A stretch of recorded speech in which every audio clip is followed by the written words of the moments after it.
asalaamualeykum wa rahmatullahi wa barakaatuhu.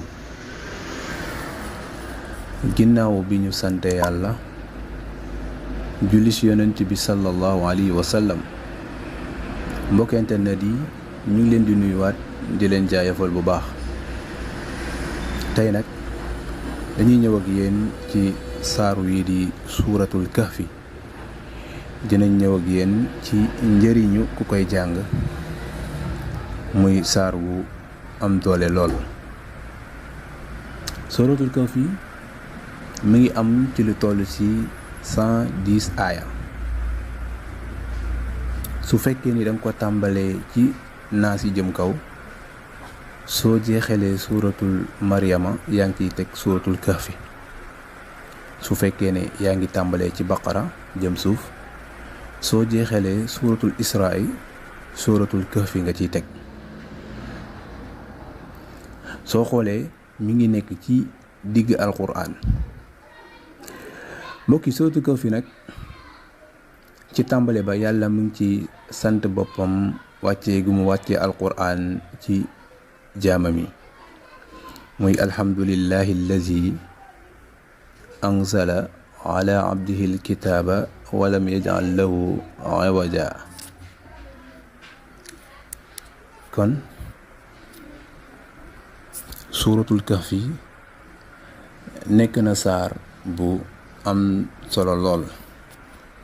mbokk yi, yonent bi sallallahu alayhi wa sallam dafa wax ni ku mokkal fukki aaya yu njëkk yu nekk ci suuratul kahfi, bi dajjaal di ñëw ci àdduna, kum fekkoon nga mokkal fukki aaya yooyu, yàlla dina la musal ci dajjaal. man xafisa 10 ayatin min awali suurati kahfi wasima min ad-dajjal. xadis boobu ñi ngi ko jëlee ci abi darda radiallahu anhu. te yonent bi sallallahu alayhi wa sallam dafa wax ne amul benn fitna bu gën a rëy fitnay masiixu dajjal. mbokk yi, ba tey suuratul kahfi yonent bi sallallahu alayhi wa sallam dafa wax ne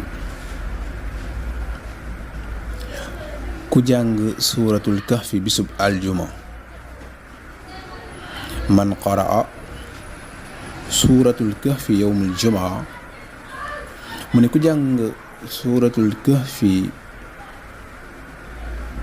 bisub aljuma benn yoon, nee na yàlla dina la barancer leer goo xam ne